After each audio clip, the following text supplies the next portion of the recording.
Kita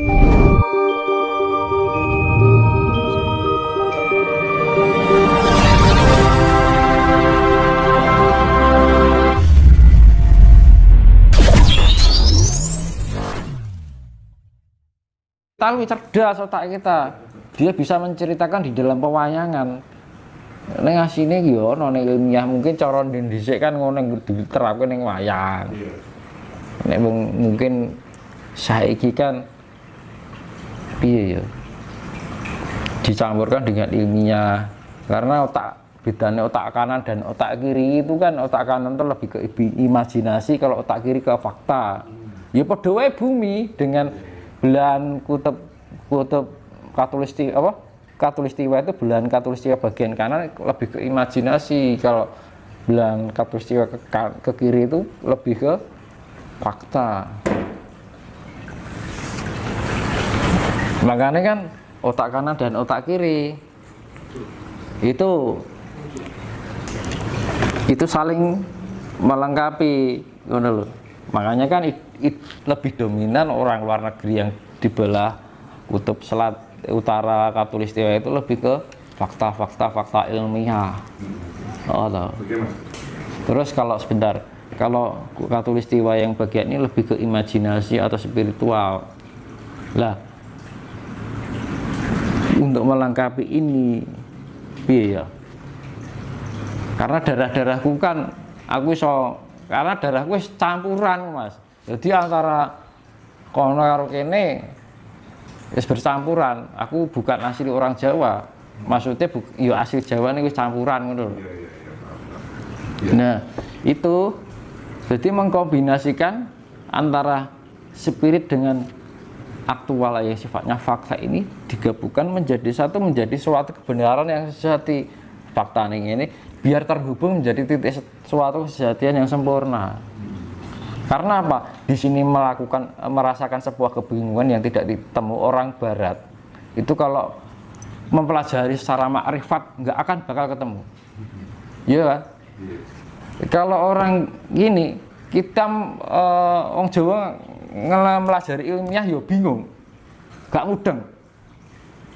Nah, dengan cara itu penyatuan itu biar antara yang sifatnya non material dan fakta atau material itu terhubung, biar bisa menemukan titik temu. Oh iki loh, ini sejatinya menjadi kebingungan akhirnya menjadi dunia itu tidak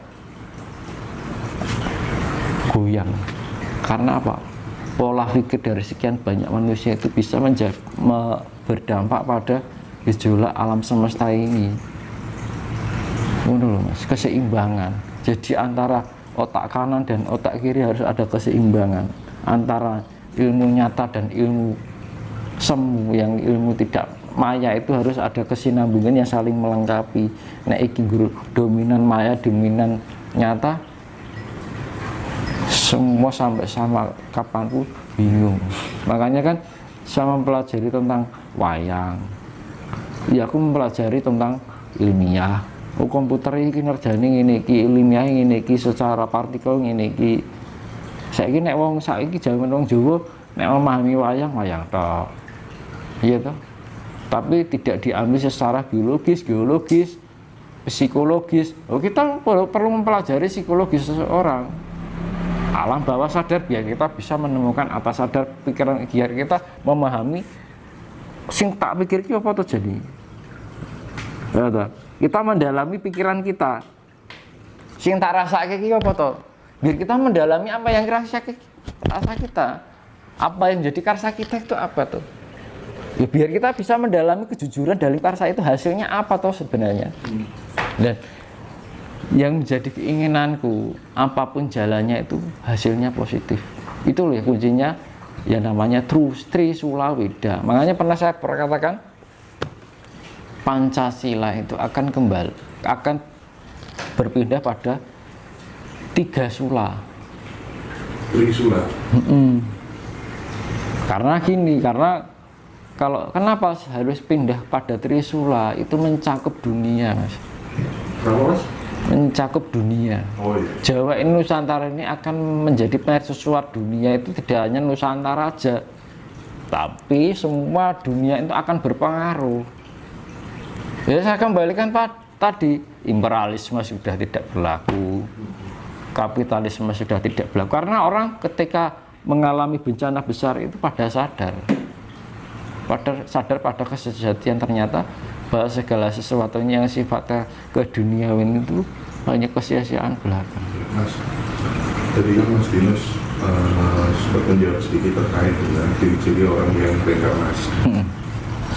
Dialektika di dalam kasana spiritual yang saya lihat itu kan terkadang, misal saya sebagai sesepuh, saya bilang, oh sampai itu kayaknya hasil reinkarnasi dari diri ini. Kebanyakan begitu.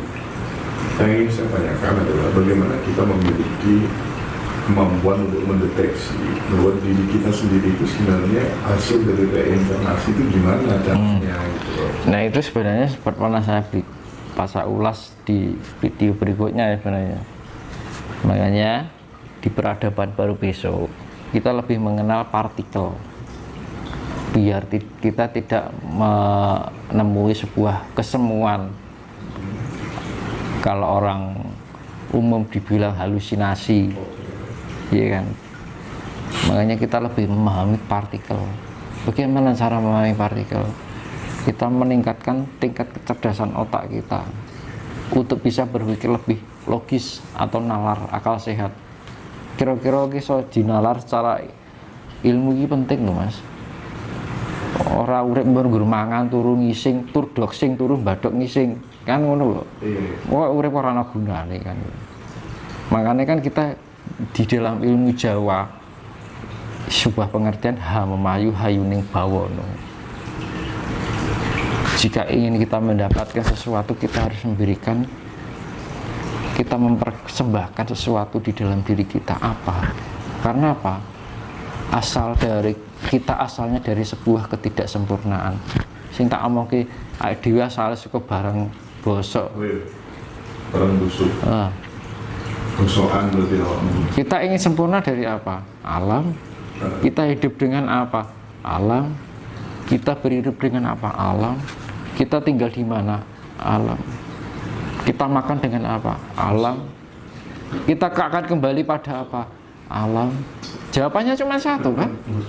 Lah kuncinya apa? Adalah kasih sayang. Betul. Makanya kan saya dari ulang kali sampai berkali-kali dari awal sampai sekarang, kuncinya adalah kasih sayang. Karena apa yuk? Itu tadi, saya itu awalnya juga nggak paham.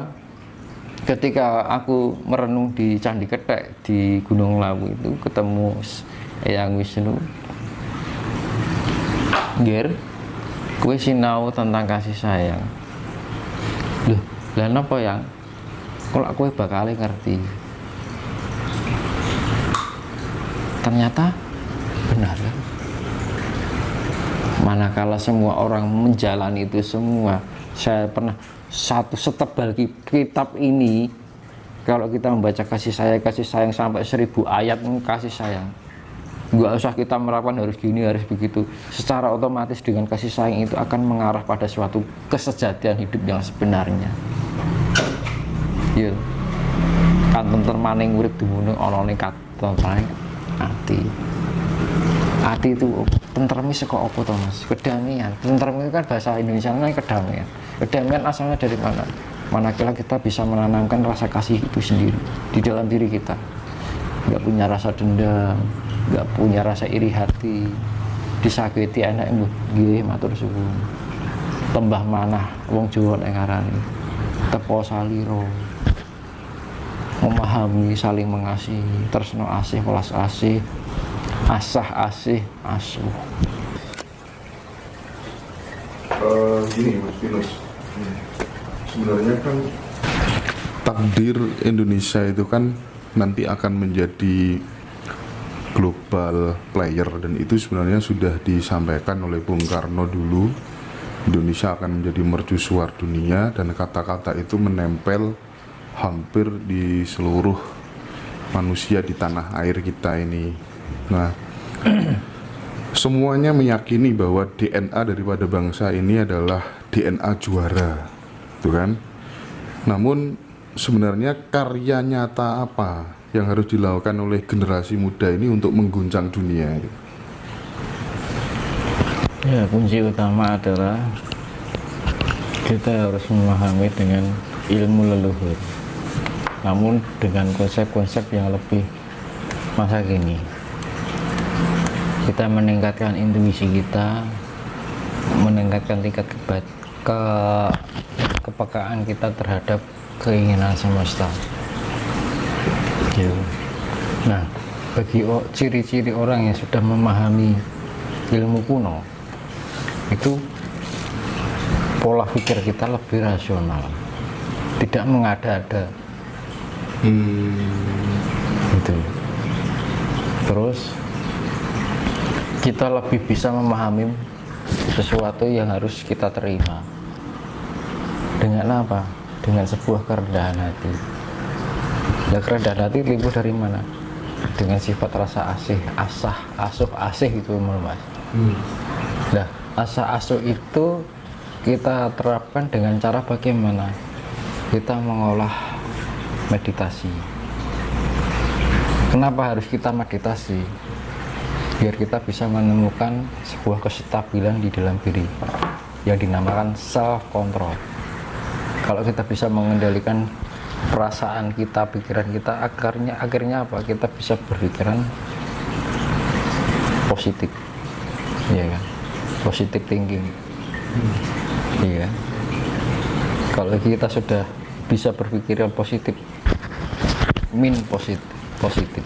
Jadi berprasangka yang baik. Ya. Soul positif, mempunyai jiwa yang positif. Karena pikiran kita positif, rasa kita positif, cahaya yang kita keluarkan adalah positif.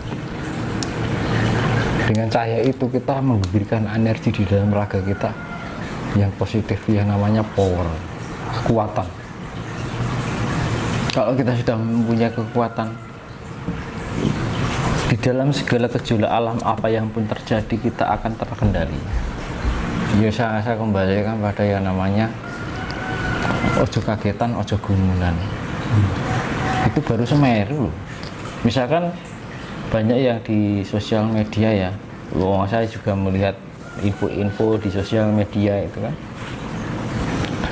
pada heboh, pada histeris dengan kejadian alam, mungkin terjadi Merapi, terjadinya Semeru, pada histeris, ya kan, heboh dengan rasa-rasa itu, wah gini ini gitu. Akhirnya apa? Tanpa sadar kita melemahkan pribadi kita sendiri, melemahkan rasa kita sendiri. Makanya dari awal saya mau bilang, persiapkan diri. Dengan apa? Kita mengolah rasa kita sendiri, olah pikir, olah rasa, olah cipta, olah rasa, olah jibulan, olah rogo. Biar kita kondisi kita terjaga. Pernah saya dikatakan, Mas, iki gini. Yowis bono, kan itu gerak refleksi alam. Ya saya bilang itu, ketika kita gatal ya kita garuk-garuk, sama juga alam itu sendiri. Dan kita harus bagaimana? Jangan menjadi pribadi yang membuat alam itu gatal. Nah, yang menjadikan gatal itu apa? Itu tadi loh, sifat yang merugikan untuk alam sendiri. Nah, ini kembali pada kasih toh.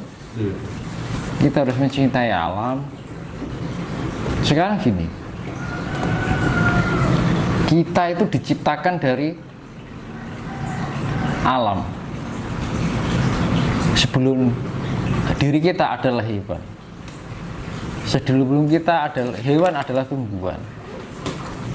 Gitu. Tidak mungkin kita tiba-tiba jadi manusia tanpa tumbuhan, tanpa hewan sebelumnya, nggak mungkin. Karena apa? Kembali pada sistem humus, penyuburan tanah, karena terkontaminasi dengan kondisi suhu yang namanya hawa. Ini saya kembalikan pada kenapa sih di dalam cerita pewayangan Anoman dilahirkan oleh Dewi Anjani. Dewi Anjani bisa melahirkan Anom karena ada Batara Bayu. Batara Bayu itu adalah oksigen, manifestasi alam dari oksigen. Suhu yang memberikan kehidupan itu adalah oksigen. Kita menghirup setiap hari itu oksigen. Tanpa oksigen kita nggak bisa bernafas. Bisa jangan bernafas dengan CO2? Nggak mungkin. Ini logika. Ya, otomatis yang kita perlukan dalam hidung kita adalah oksigen. Oksigen itu secara manifestasi adalah Batara Bayu. Leluhur kita pintar menceritakan di dalam kisah pewayangan Anjani menikah dengan itu adalah kontaminasi dengan Batara Bayu. Sedangkan